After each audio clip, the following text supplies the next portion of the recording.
그 알 가져라. 인도의 위대한 시인 라빈드라나드 타고르는 말했다. 믿음은 아직 어두운 새벽녘에 지저귀는 새. 믿음은 칠흑 같은 암흑의 순간에도 빛이 밝아오고 있음을 내면에서 아는 것이다.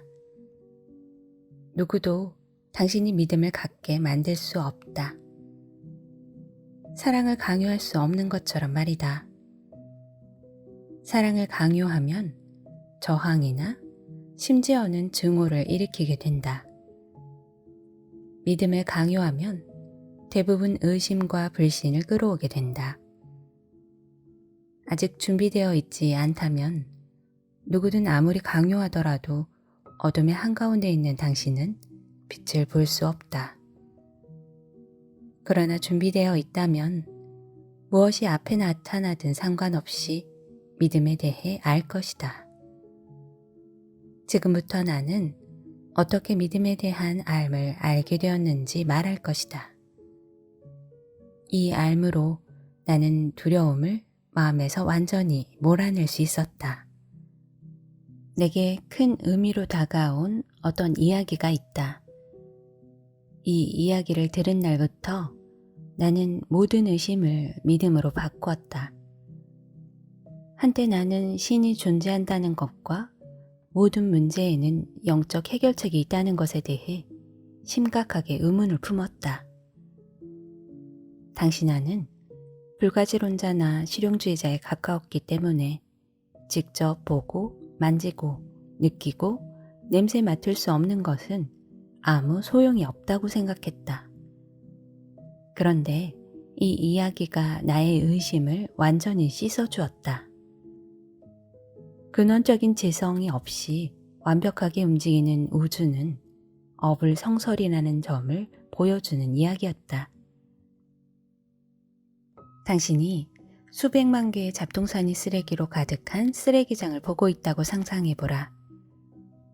여기저기 나뒹구는 철사 뭉치, 금속 조각, 타이어, 쿠션, 전자부품, 나사와 볼트, 유리잔, 변기 시트 등 떠올릴 수 있는 모든 쓰레기가 아무렇게나 뒤섞여 있다. 이 뒤죽박죽 쓰레기장에 갑자기 거대한 바람이 불어닥친다. 그러더니 쓰레기 조각을 하늘 위로 높이 밀어 올린다. 쓰레기들은 날아오르며 서로 부딪히며 소리를 낸다. 조금 뒤 벼랑한 바람이 잦아들었다. 수백만 개의 쓰레기 더미가 뒹굴던 쓰레기장에 멋진 보잉 747Z 여객기 한 대가 떡하니 나타난다. 이륙 준비가 된 말끔한 상태로 말이다. 멋진 행운과 기묘한 우연에 의해서 뒤죽박죽 뒤섞였던 수백만 개의 쓰레기 조각이 어느 순간 멋진 항공기로 변신했다. 쓰레기 더미가 우연의 일치로 완벽한 물체로 재탄생했다. 이 터무니없는 이야기를 떠올리면서 나도 한때는 우주에 대해 이런 설명을 요구했다는 걸 알게 되었다. 무수한 삶의 요인들이 완벽한 균형을 이루어 상호작용을 하다가 제때 나타나는 모습 말이다. 당시 나는 모든 것이 순전히 우연에 따라 정확하게 작동한다고 생각했다. 그런데 모든 것이 작동하려면 창조의 에너지가 있어야 한다는 생각으로 관점이 바뀌었다. 우리가 사는 세상은 우리가 그 일부를 구성하는 지능적 시스템이다. 이 시스템을 창조하고 유지하는 어떤 힘이, 어떤 의식이 분명히 존재한다. 이 힘은 어디에나 존재하며 따라서 당신의 내면에도 존재한다.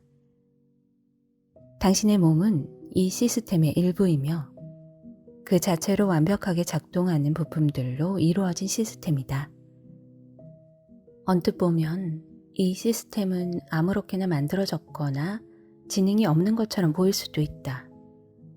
그러나 이 시스템이 우연히 이렇게 만들어졌다고 믿는 것은 오만과 순진함의 극치다.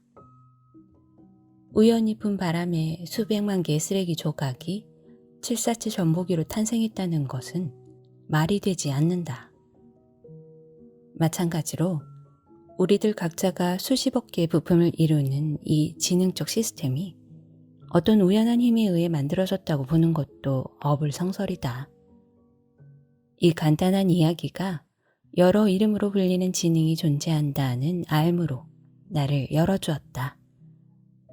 그것은 본질적으로 만물의 근원인 협력, 조화, 평화, 흐름, 사랑으로 이루어져 있다. 협력, 조화, 사랑, 흐름의 에너지에 머물 때 우리는 언제나 영성 또는 신성이라는 힘과 연결된다.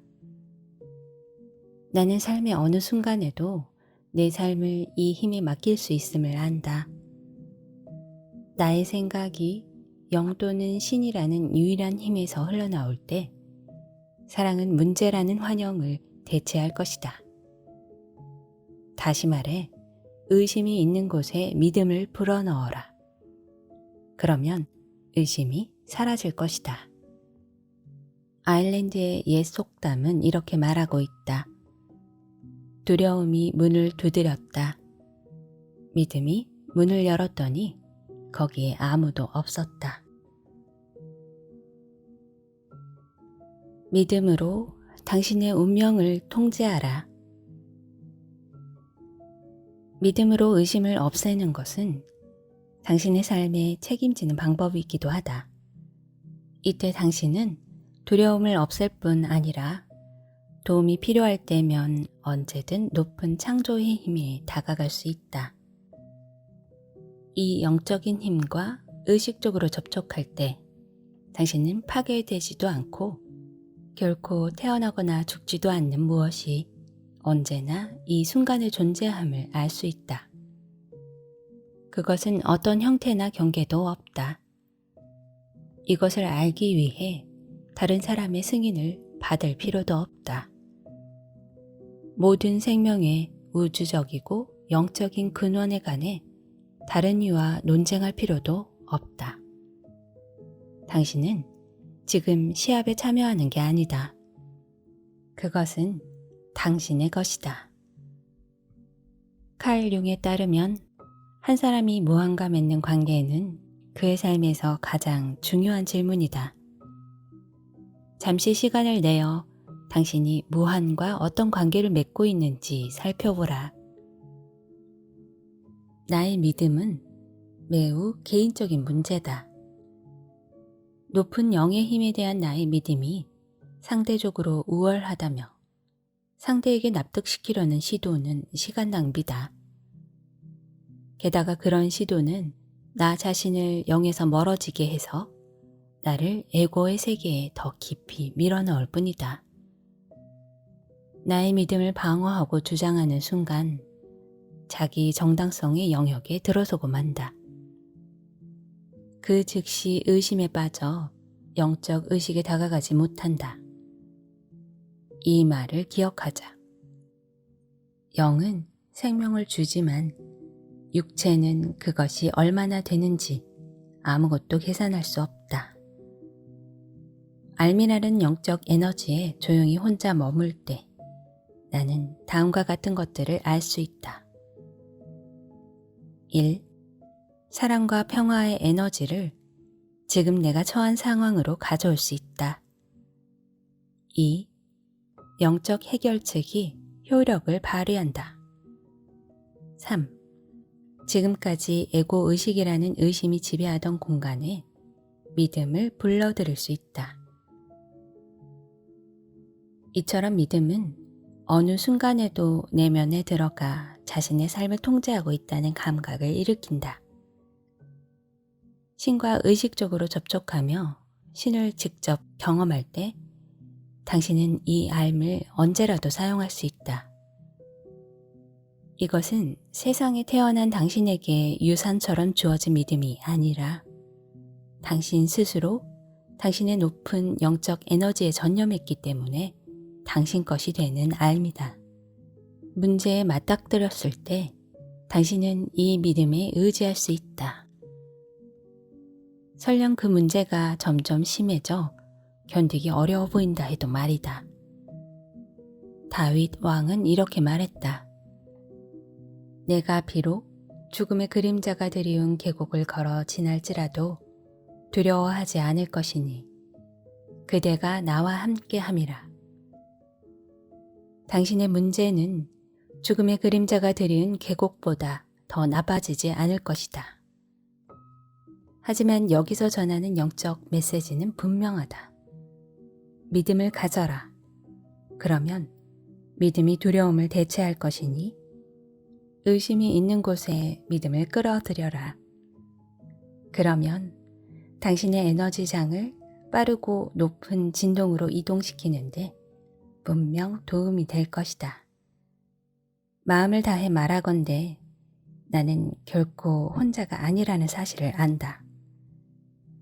지금 이 순간에도 나는 영의 인도를 받는다는 사실을 안다는 이런 자각은 고통을 뿌리치고자 할 때 내가 언제나 의지하는 것들 중 하나다. 지금부터는 의심 때문에 힘겨울 때 거기에 믿음을 끌어오는 몇 가지 방법을 소개한다. 의심을 믿음으로 바꾸는 8가지 방법. 1. 명상의 중요성은 아무리 강조해도 지나치지 않다. 우리는 명상을 통해 신과의 의식적인 만남을 깨닫고 의심을 물리칠 수 있다. 명상은 스트레스를 줄이고 피로를 덜며 영혼의 자양분을 공급하고 전반적인 행복을 증대하는 훌륭한 방법이다. 하지만 명상의 주된 가치는 당신이 신과 의식적으로 접촉할 수 있으며 그렇게 함으로써 당신이 언제라도 신성한 현존에 다가갈 수 있다는 내면의 믿음을 확립하는 데 있다. 신과 의식적으로 접촉하고 있다는 당신 내면의 알문, 당신이 가진 모든 의심을 사라지게 하고 사람들이 당신에게 향하는 의심에서 벗어나도록 해줄 것이다. 믿음이란 바로 이것을 말한다. 믿음을 확립하는 데 명상의 중요함은 여러 번 강조해도 지나치지 않다. 신은 눈에 보이지 않는 유일한 힘이며 모든 생명의 근원이다. 신은 당신이 있는 곳 어디에나 모든 사물에 있으며 언제나 존재한다. 신은 오직 현재의 지금 이 순간 여기에 존재한다. 현재는 수학의 0과 마찬가지로 절대로 나누어지지 않는다. 당신의 개인적 삶에서 눈에 보이지 않는 완전한 하나에 해당하는 것이 바로 침묵이다. 침묵은 결코 둘로 나눌 수 없다. 오직 하나의 눈에 보이지 않는 침묵만이 존재하기 때문이다. 명상을 통해 매일 침묵을 수련하라. 그러면 당신은 신에 관하여 아는 것이 아니라 신을 알게 된다. 마음을 고요하게 함으로써 얻어지는 직접 경험은 당신에게 믿음을 가져온다. 그리고 믿음은 당신 자신을 포함한 모든 이의 의심과 두려움에 흔들리거나 영향을 받지 않는다. 모든 의심을 지우는 믿음을 일으키는데 명상이 줄 수 있는 가치가 이것이다. 진정으로 깨달은 우리 시대의 훌륭한 사람들은 변함없는 영적 파트너인 신과 늘 함께한다. 그리고 신의 목소리는 침묵의 목소리다. 2. 알지 못하는 것에 대한 믿음을 발전시키는 연습을 하라. 여기서 알지 못하는 것이란 우리의 감각에 닿지 않는 어떤 것을 가리킨다. 육신을 가진 존재로서 우리는 자신의 감각에 의존해 무엇이 실제하는지 판단하는 경향이 있다. 우리는 보고, 만지고, 맛보고, 느끼고, 냄새 맡을 수 없는 것은 실제로 존재하지 않는다고 믿는다. 그러나 믿음은 이런 감각을 넘어서는 것이다. 믿음을 통해 우리는 영적 의식이 존재한다는 것을 믿는다. 설령 영적 의식이 매우 빠른 속도로 진동해 우리의 오감으로는 그것을 포착할 수 없다 해도 말이다. 처음으로 책을 쓸 때 나는 책을 출판할 수 있다는 절대적인 믿음을 가졌다. 그러나 주변에서 초보 작가는 대형 출판사를 만나기 어렵다고 했고, 실패한 다른 작가들은 자신의 실패담을 들려주었다. 또 이 바닥을 잘 아는 전문가들은 의구심을 보였다. 그러나 주변에서 보내는 모든 의구심에도 불구하고 나의 믿음은 언제나 굳건했다. 당시 젊은 대학 교수였던 나는 수업을 듣는 학생들에게 나의 책이 출간될 것이며 방송에도 나간다고 알렸다. 내가 이렇게 할 수 있었던 것은 알지 못하는 것에 대한 믿음이 있었기 때문이었다. 그것은 머릿속 생각을 현실로 만들고 싶은 불타오르는 열망이었다. 미지의 것에 대한 믿음은 눈에 보이지 않는 강력한 자석과 같다. 그것은 자신이 열렬히 욕망하고 기대하는 것은 무엇이든 끌어당긴다. 알지 못하지만 믿기 때문이다. 감각으로 지각되는 물리적 증거가 없더라도 믿음을 발전시켜야 한다. 주변 여건이 아무리 불리하더라도 일단 꿈을 그리면 길은 생기게 되어 있다. 어릴 때 나는 텔레비전 쇼에 나가 강연하는 모습을 자주 머릿속에 그렸다. 대학생이 되어서는 같은 수업 자료를 재탕하는 교수님의 지루한 수업을 듣는 동안 세계의 수많은 청중을 상대로 영감을 주는 재미있고 유익한 강연을 하는 내 모습을 머릿속에 그렸다. 또 나는 양부모 가정을 상대로 그리고 미국 해군과 대학에서 강연하는 꿈을 꿨다. 자신의 꿈을 믿고 꾸준히 추구한다면 자신의 생각에 대한 의심의 불길을 꺼뜨릴 수 있다. 알지 못하는 것이라도 알 수 있다는 믿음을 가져라. 나아가 알 수 없는 것은 이미 알려진 것보다 더욱 위대하다는 믿음을 가져라. 불교 경전에서 읽은 글귀다. 올바른 방향을 향해 있다면 이제 당신이 할 일은 계속해서 걷는 일뿐이다. 3. 기도는 신이 아니라 나를 변화시킨다. 기도의 목적은 신에게 영향을 미쳐 당신에게 특별한 은혜를 베풀도록 하는 것이 아니라 당신이 언제나 신과 연결되어 있음을 스스로 떠올리는 데 있다. 덴마크의 저명한 신학자 키르케고르는 말했다. 기도는 신을 변화시키지 못한다. 하지만 기도하는 자를 변화시킬 수는 있다. 기도를 할 때 일어나는 변화가 있다.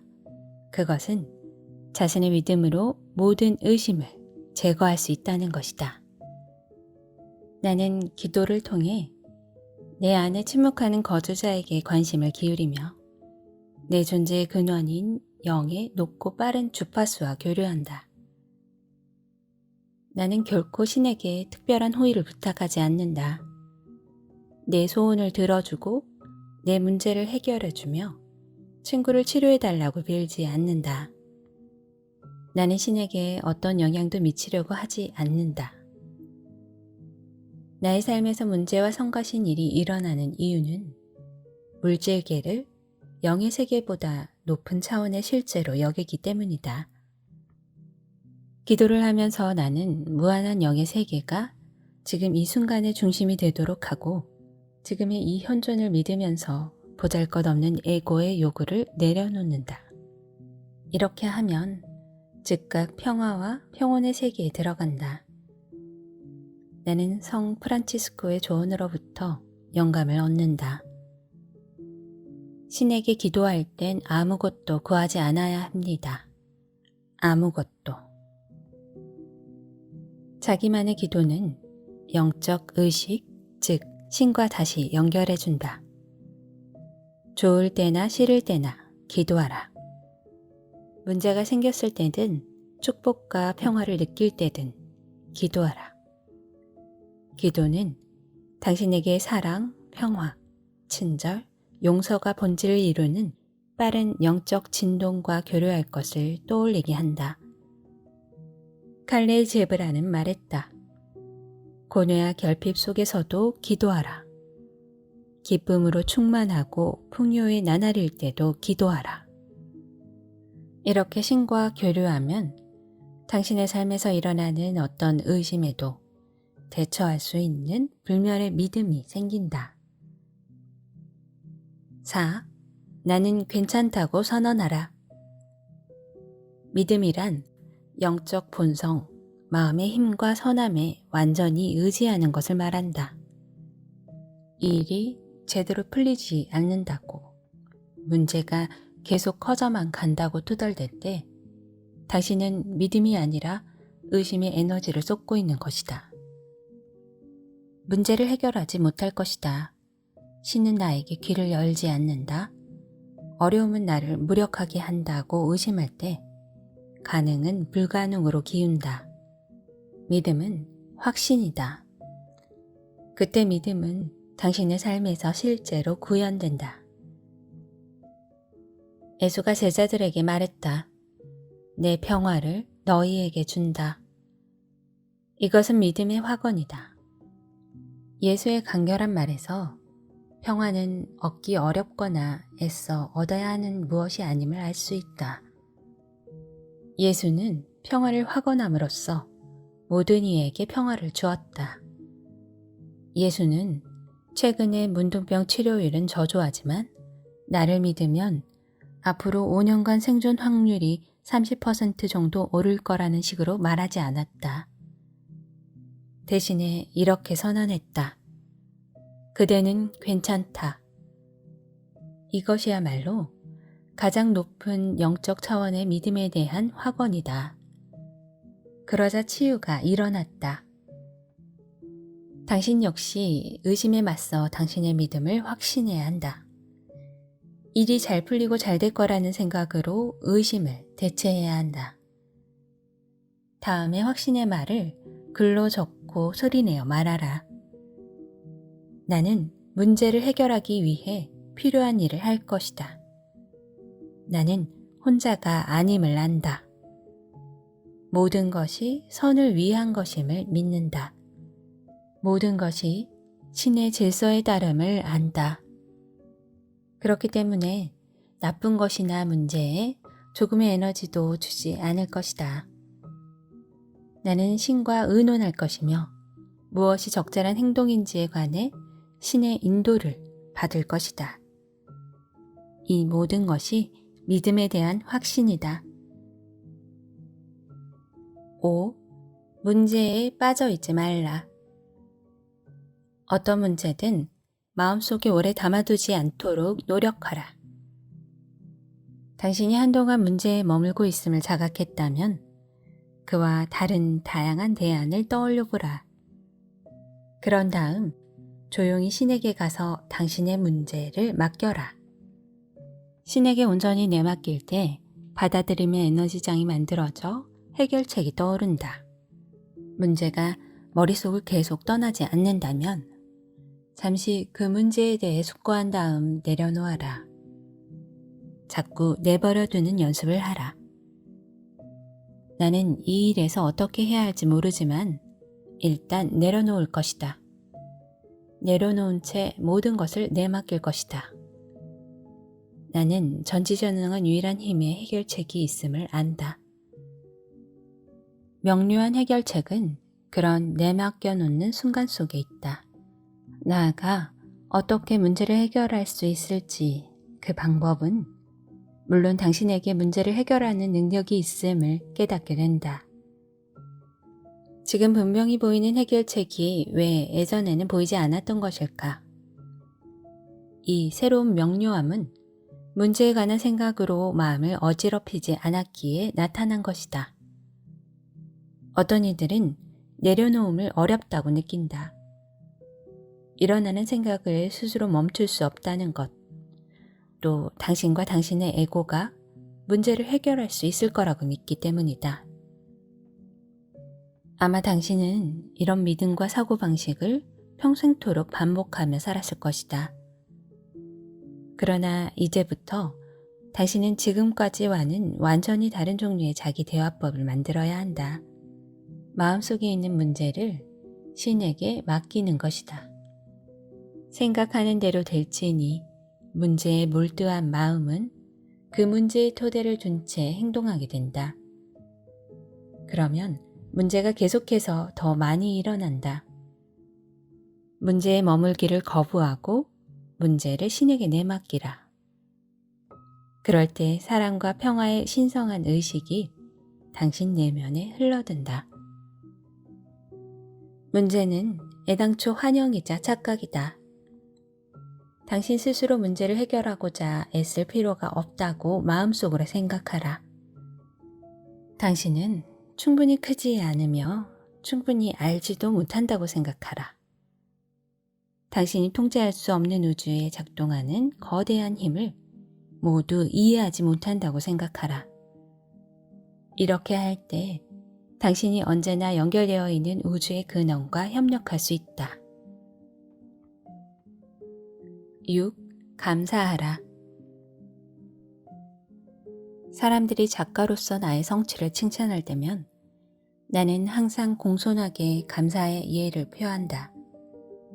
하지만 나는 이것이 나의 공이 아님을 알고 있다.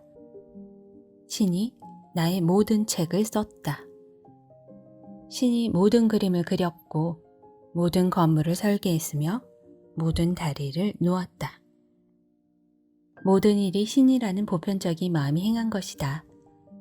나는 단지 이 위대한 의식의 도구에 불과하며 언제나 위대한 의식에 부속되어 있을 뿐이다. 허영심을 내려놓고 마음속으로 칭찬을 내 것이라고 취하지 않을 때 모든 것은 자연스럽게 흐른다. 보이지도 않고 만져지지도 않는 어떤 것에 주파수를 맞추면 나의 손가락은 펜과 함께 자연스럽게 움직여 종이에 어떤 상징을 만들어낸다. 내가 아내에게 종종 하는 말이 있다. 내가 진정으로 영감을 받아 글을 쓰고 강연할 때면 시간이 의미를 갖지 않는다는 말이다. 그럴 때면 몇 시간이 훌쩍 지나버리고는 한다. 모든 것은 단지 흐름이며 나는 지금껏 잠자고 있던 어떤 힘에 닿은 것이다. 신과 함께라면 시간은 존재하지 않는다. 내 몸의 피는 심장을 뛰게 하고 펌프질하는 보이지 않는 힘에 의해서 전신을 돈다. 마찬가지로 눈에 보이지 않는 어떤 힘이 나의 펜을 통해 글을 펌프질 해내는 것이다.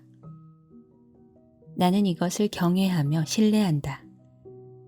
나는 이것이 나를 절대 버리지 않을 것임을 안다.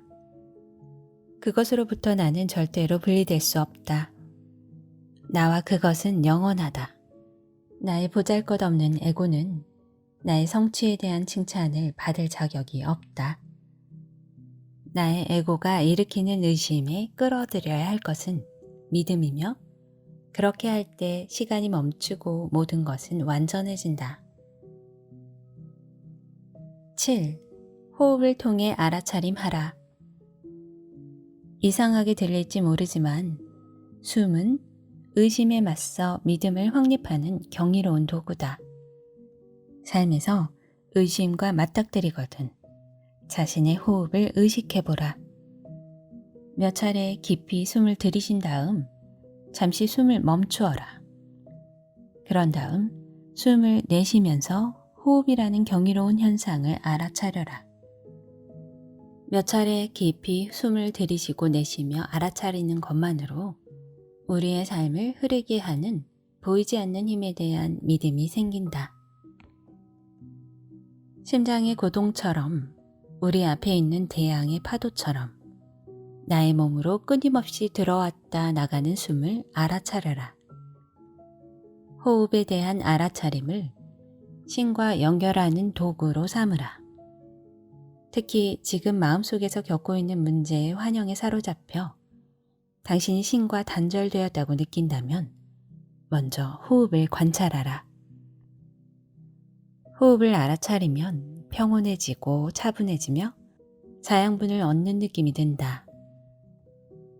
호흡에 대한 알아차림은 자기 앞에 의심과 문제가 들이올 때 믿음의 씨앗을 심는 데 매우 유용하다.